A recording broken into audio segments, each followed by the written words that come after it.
ကိုချစ်သူကကို့ပြင်နောက်တစ်ယောက်ထားတယ်တိသွားတဲ့အခါကျတော့ကိုစီပဲပြန်ရောက်လာတယ်ဆိုတော့နောက်ဆုံးမှာငါ့ကိုပဲရွေးချယ်တာငါချစ်သူကငါ့ကိုအရင်ချစ်တာတော်တော်ဘလို့ချုံနောက်ဆုံးငါစီပဲပြန်ရောက်လာတာပဲဆိုတဲ့အတွေးတွေနဲ့ရှိတဲ့လူတွေတခုပြောချင်တယ်ပေါ့နော်ကိုရွေးချယ်တိုင်းကိုအရင်ချစ်နေလို့မဟုတ်ဘူးကိုတကယ်ချစ်တဲ့သူကကိုအပြင်နောက်တစ်ယောက်လဲထားမှာမဟုတ်သူတို့ကိုတန်ဖိုးထားတယ်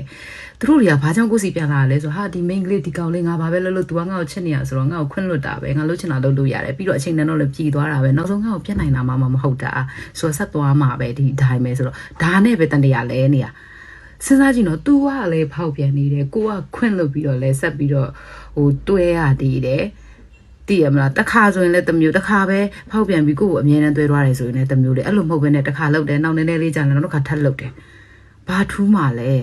ကျမတို့မားတာလည်းမဟုတ်ဘဲနဲ့ကျမတို့ကခွင့်လွတ်ပြီးသွဲပြီးနေရတာလေဟုတ်တယ်မလားတခါလောက်ဆိုရင်ခွင့်လွတ်ဖို့ထိုက်တန်နေတယ်ဒါအများဆုံးပြောတာနော်ဒါတော့မလုပ်တဲ့အမားနော်အဲ့ဒါကိုလုပ်လိုက်တယ်โอเคမားသွားတယ်โอเคနောက်ထပ်မလုပ်ဘူးဆိုရင်ဒါကိုခွင့်လွတ်တာကခွင့်လွတ်လို့ရတယ်နောက်မလုပ်တော့ဘူးဆိုခွင့်လွတ်မှုနဲ့ထိုက်တန်နေတယ်ပြောချင်တာအဲ့လိုမဟုတ်ဘဲနဲ့ထက်ကလုံနေတယ်နောက်ဆုံးကိုစီပဲပြန်လာတယ်ဒါကြီးနဲ့တန်တရားလဲနေရဒါကိုချစ်လို့မဟုတ်ဘူးကိုရဲ့တန်ဖိုးကိုသူကပြက်ရည်ပြုတ်နေတာလောင်နေတာတန်ဖိုးမှထားတာဒီလားကိုတကယ်တန်ဖိုးထားတဲ့သူကလေမှားပြီးသားအမားကိုထက်ဘယ်တော့မှမကျူးလို့မှုဘယ်တော့မှကိုနဲ့ရှင်ပြီးလဲ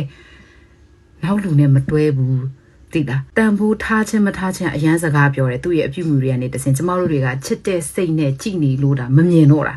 ငါ့ကိုရွေးချယ်တာပဲဆိုပြီးမှဂုံစားနေဒါဂုံယူစရာမဟုတ်ဘူးဒါကိုလှုပ်ချင်တိုင်းလှုပ်လို့ရတယ်လို့သဘောထားပြီးတော့သူတို့တွေကအစ်လိုမျိုးဖြစ်နေကြတာဆိုတော့ဒါကိုခွင့်မပြုတ်ပေးဖို့လိုတယ်ဒီအဲ့လိုမျိုးကထက်ကခွင့်ပြုတ်ပေးနေရင်ဖောက်ပြန်တဲ့သူအမှမဟုတ်ကို့မှဖြစ်သွားပြီဘာကြောင့်လဲဆိုကိုတိုင်းမျက်စိမဲ့ပြီးခွင့်လွတ်ပေးနေရလေသူလှုပ်ချင်တာလှုပ်နောက်ဆုံးကိုစီပြန်ရောက်လာပြန်စဉ်းစားကြည့်တော့ယွန်းစရာကြီးဟုတ်တယ်မလားဆိုတော့ဒီလိုမျိုးပြန်စဉ်းစားကြည့်ဒါရတကယ်တီးမခံနိုင်စရာကိစ္စရက်ကြီး